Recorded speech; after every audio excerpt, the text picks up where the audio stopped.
Buenos días, queridos hermanos. Pues ya es miércoles 24 de enero. Y en este día la liturgia nos marca celebrar la memoria de San Francisco de Sales, obispo y doctor de la Iglesia. Les recomiendo, entre paréntesis, un libro que se llama Introducción a la vida devota y es de San Francisco de Sales. Es un libro muy hermoso, nos invita a que nuestra vida sea una eterna, una diaria oración y aún en cada actividad diaria que hagamos, que como dice la palabra de Dios, que todo lo que hagamos y todo lo que digamos sea en nombre de Dios, y todo, hasta lavar los trastes, hasta barrer, hasta hacer la comida, puede ser un acto de alabanza a Dios, puede ser una oración a Dios si lo hacemos con fe.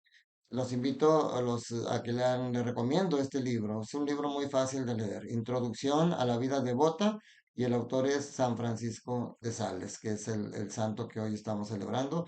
Un abrazo a todos los que se llamen Franciscos. Y bueno, la primera lectura, seguimos viendo el segundo libro de Samuel, capítulo 7, versículos del 4 al 17.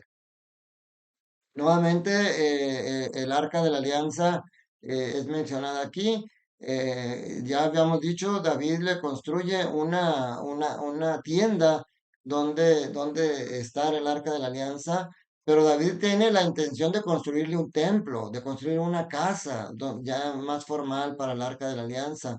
Y por eso el mundo está lleno de muy buenas intenciones, pero aquí lo que importa no son las intenciones, sino que lo que importa es que realmente lo que hagamos, las intenciones que tengamos, sean acordes a la voluntad de Dios y que seamos conscientes de lo que Dios hace en nuestra vida. Porque David quiere construir una casa y el Señor le manda decir a través de Natán. Le dice, ve y dile a David mi siervo que el Señor le manda decir esto. ¿Piensas que vas a ser tú el que me construya una casa para que yo habite en ella? Y le empieza a decir que desde cuántos años he tenido acompañándolos a ustedes en el desierto y todo, y nunca le pedí a ninguno de los jueces, a ninguno de los patriarcas, una casa. Entonces dice, ¿acaso en todo ese tiempo yo le pedí a alguno de los jueces o a quienes construí como pastores de mi pueblo que me construyeran una casa de cedro? O sea, no. Y aquí también es importante, como les decía, primero recordar y reconocer lo que ha hecho el Señor por nosotros, porque aquí les dice a David, yo te saqué de los apriscos, tú andabas entre los apriscos de las ovejas y te saqué para que fueras el pastor de mi pueblo Israel. Y le dice algo que no quiero que te olvides, porque eso que le dice a David, eso te lo dice a ti y esto lo me dice a mí. Dice, yo estaré contigo en todo lo que emprendas, acabaré con tus enemigos.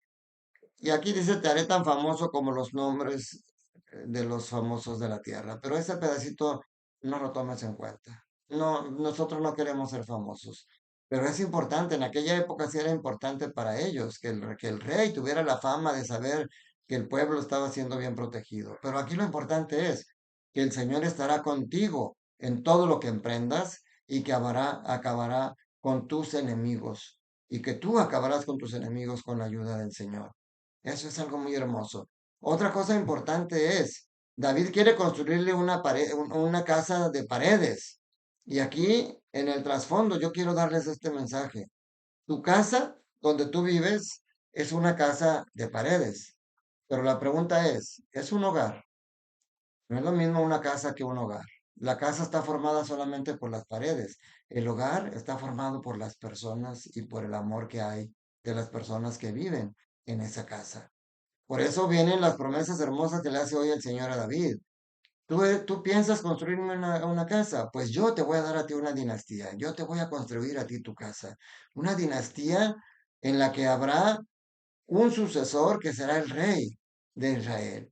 O sea, ya le está hablando, la dinastía está hablando de las personas, no está hablando el Señor de las paredes. Entonces, él dice la dinastía y al final, la profecía que dice al final, pues sabemos que en primer lugar parece dirigirse a Salomón. Dice, te daré una dinastía y dice, engrandeceré a tu hijo, sangre de tu sangre, consolidaré su reino, él me construirá una casa, porque aquí sí, Salomón es el que construye el templo de Israel. Dice, yo consolidaré su trono para siempre, yo seré para él un padre y él será para mí un hijo. Aquí sí se está refiriendo a Salomón, lo podemos ver, porque luego dice, si hace el mal, yo lo castigaré con vara fuerte y con azotes, pero no le retiraré en mi favor como lo hice con Saúl. Aquí también un paréntesis. Nosotros a veces decimos, ¿por qué me está yendo mal? ¿Por qué me suceden cosas? Pues es que a lo mejor tú también estás obrando mal y el Señor lo permite, que te sucedan cosas malas, pero no te separa, no se separa de ti. Fíjate, esto es algo muy hermoso. Dice, dice, si hace el mal, yo lo castigaré con vara fuerte y con azotes, pero no le retiraré mi favor. El Señor puede permitir que te sucedan cosas muy duras, pero no te retira tu amor, su amor, no te retira su protección, no te retira su consuelo. Al contrario, te da lo que necesites después de esas cosas fuertes que tengas que vivir. Pero después, como dice, consolidaré su reino para siempre. Después se empiezan a interpretar aquí una profecía mesiánica. Ya se está refiriendo ahí a Jesús, que es el que tendrá el reino eterno. El Evangelio de Marcos, capítulo 4 versículos del 1 al 20 el día de hoy. Jesús se puso a enseñar otra vez junto al lago. Se reunió una muchedumbre tan grande que Jesús tuvo que subir a una barca. Marcos tiene una serie de una colección de 5 parábolas de Jesús. La primera es la que está presentando hoy, la parábola del pescador. Pero lo primero que me llama la atención es esto, mis hermanos. Una muchedumbre seguía a Jesús. Se llenaban, lo apretujaban. Hoy los templos no están así. Hoy quisiera que en los templos hubiera una muchedumbre de gente ávida, sedienta del amor de Dios, ávida de la palabra, con hambre de la palabra de Dios. Pero la gente tiene más hambre de las cosas del mundo que de las cosas de Dios.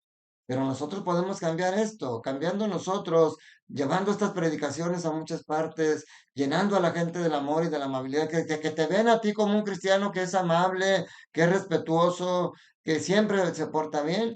Ese testimonio puede ser para que otros también cambien. Y hoy pone la parábola del sembrador.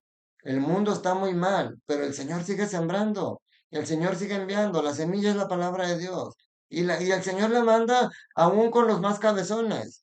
Pudiéramos decir, pues, ¿por qué el Señor pierde tiempo? ¿Por qué no? Así como en la vida real, un sembrador que tiene su tierra, pues solamente si ve una tierra que está mala, ahí no, busca tierra buena y ahí es donde siembra. El Señor no es así.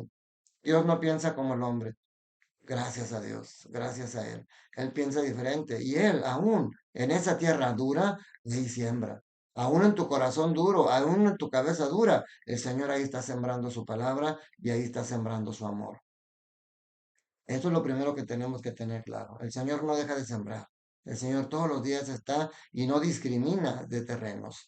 Nosotros somos los que tenemos que identificar qué terrenos somos y buscar ser una tierra fértil para que esa siembra del Señor dé fruto.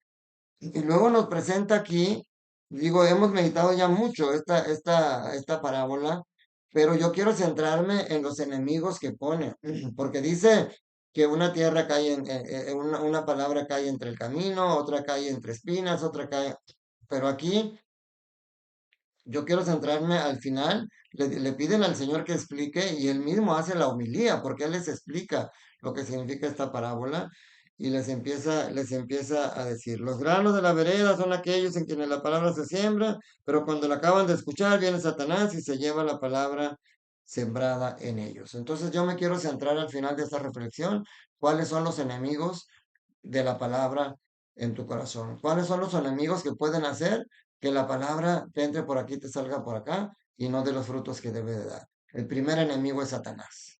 Eso tienes que estar consciente. A mucha gente no le gusta hablar del diablo y dice, no, a mí no me gusta hablar del diablo porque no, incluso muchos dicen ni existe, es un inventado por la iglesia para darnos miedo.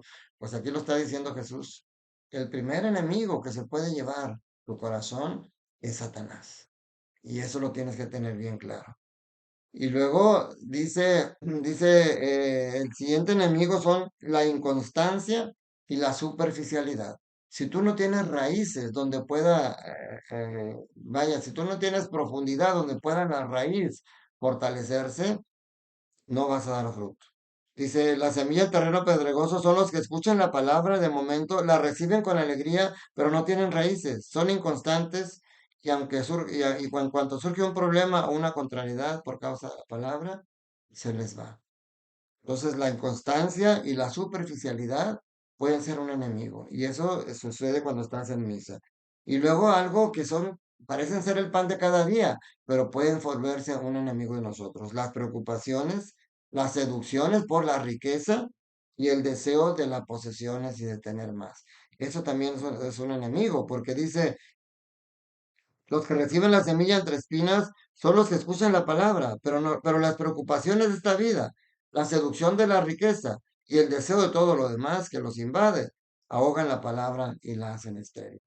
A veces tú estás en la misa, mi hermano, pero estás pensando en preocupaciones, estás pensando en cómo vas a conseguir el dinero que necesitas para comprar lo que según tú necesitas y no te permiten estar atento a escuchar realmente, como lo hacía la Santísima Virgen María, escuchar y meditar en el corazón la palabra del Señor. Y al final dice, los que reciben la semilla en tierra buena son aquellos que escuchan, no que oyen, que escuchan la palabra, la aceptan y dan cosecha, unos 30, otros 60 y otros 100 por uno. O sea, estamos destinados a dar mucho fruto, pero tenemos que escuchar la palabra, no solamente oírla. Tenemos que escucharla, meditarla en nuestro corazón y no permitir que las preocupaciones, que la borrachera, que el deseo de dinero, todos esos enemigos vuelvan a leer y subrayen lo que dice como enemigo, subrayenlo y pónganse de tarea luchar en contra de esas cosas. Que las preocupaciones y sobre todo lo que Satanás hace, no nos robe la palabra de Dios. Gracias, mi hermano, por tu confianza, por estar conmigo cada día. Llegamos aquí a la mitad de la semana. Sigamos meditando la palabra de Dios. Te mando un fuerte abrazo y espero que estés bien. Te mando un saludo para ti y para toda tu familia y diles que cuentan con mi oración y mi bendición para que todo les vaya bien en esta vida. Y cuando vengan las adversidades, ánimo, porque no estás solo, el Señor está contigo. Que la bendición de Dios Todopoderoso, Padre, Hijo y Espíritu Santo, descienda sobre ustedes, sus familias, trabajos, escuelas y permanezca para siempre. Les mando un fuerte abrazo, cuídate mucho. Recuerda, Dios te ama y Dios quiere que seas feliz.